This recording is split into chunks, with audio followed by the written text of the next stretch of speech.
और शिक्षा विभाग और भी ज्यादा अफसरशाही में चला जाए, इसीलिए एक अधिकारी को शिक्षा मंत्री, उनको शिक्षा मंत्री बनाया गया।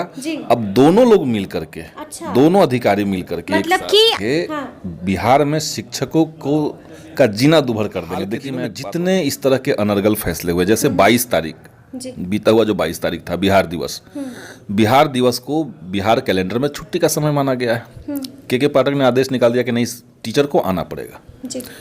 अब होली है, होली में पहले आपने एग्जाम रख दिया था, फिर आपने एग्जाम हटा दिया, शिफ्ट कर दिया कहाँ, गुड फ्राइडे के दिन। जी। तो गुड फ्राइडे के दिन भी छुट्टी थी, उसको भी आप निकल गए। और होली में आपने अभी तक सर्कुलर निकाला ही नहीं कि ये छुट्टी होगा, आपने कह दिया कि इस समय ट्रेनिंग में जाना पड़ेगा टीचर्स को।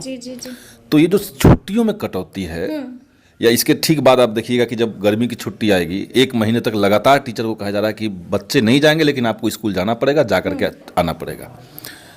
ये शिक्षकों के प्रति कहीं न कहीं नीतीश कुमार जी और उनकी सरकार वो शत्रुतापूर्ण भाव रखी हुई है। ये हम पहले भी कह रहे हैं, बहुत सोच समझ के ये शब्द हमने इस्तेमाल किया कि ये शत्रुतापूर्ण भाव है।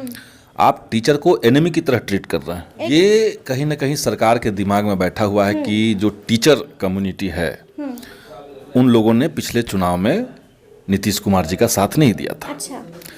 अब सही बात है कि भाई कोई लोकतंत्र है, अगर शिक्षक समुदाय ने सोचा है कि उनके हित की रक्षा जो होनी चाहिए थी, या आप उस समय को याद कीजिए तो समान काम का समान वेतन की लड़ाई जीत चुकने के बाद जिस तरीके से नीतीश जी चले गए सुप्रीम कोर्ट में इनको हरवाने के लिए, और फाइनली समान काम का समान वेतन को रोक दिया गया। भाजपा ने ऊपर से आग में घी डालने का काम किया, ये कह करके कि भगवान भी धरती पर आएगा तो आपको समान काम समान वेतन या राज्यकर्मी का दर्जा नहीं मिलेगा।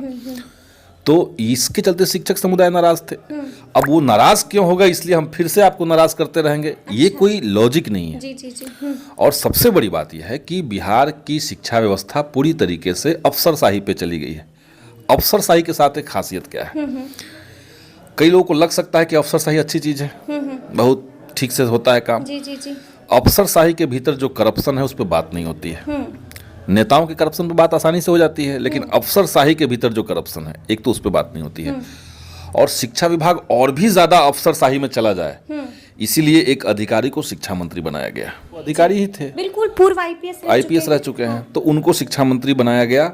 अब दोनों लोग मिल करके, दोनों अधिकारी मिल करके, मतलब कि आईएएस और पूर्व आईपीएस मिल करके, बिल्कुल, अब ये लोग मिल करके बिहार में शिक्षकों का जीना दुभर कर देंगे। देखिए, मैं एक बात और बता रहा हूँ, मैंने पहले भी कहा था कि के पाठक ने एक प्लानिंग बनाई हुई थी, जिसमें जो नए शिक्षक बहाल हुए हैं बिहार बीपीएससी के माध्यम से, उनके लिए नियमावली में संशोधन कर रहे हैं।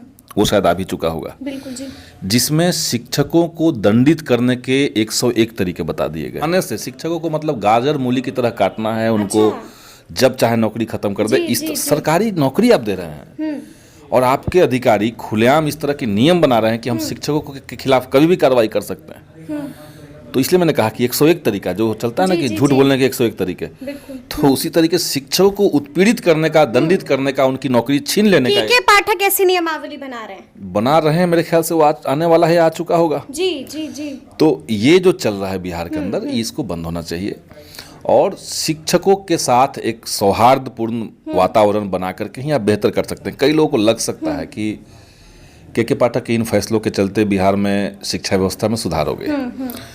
ये उन्हीं को लगता है जो पटना में बैठ करके बयान देते हैं। ग्राउंड पे जो लोग जा रहे हैं, जैसे हम लोग लगातार ग्राउंड पे रहते हैं, हम देख रहे हैं कि स्कूल में शिक्षक तो काफ़ी है, संख्या भी बढ़ गई है, लेकिन बच्चे नहीं आ रहे हैं बच्चे, और बच्चों का अटेंडेंस जा रहा है। अच्छा, मतलब ये अलग तरीका है। हाँ, क्योंकि आपने मजबूर कर दिया लोगों को कि वो 50 बच्चे भी आएंगे तो वो 150 बच्चों का लिस्ट भेज देंगे कि 150 बच्चे आ जाए थे। क्या कर सकते हैं आप? तो एक बेहतर माहौल से ही ये संभव है, ऐसे संभव नहीं होगा।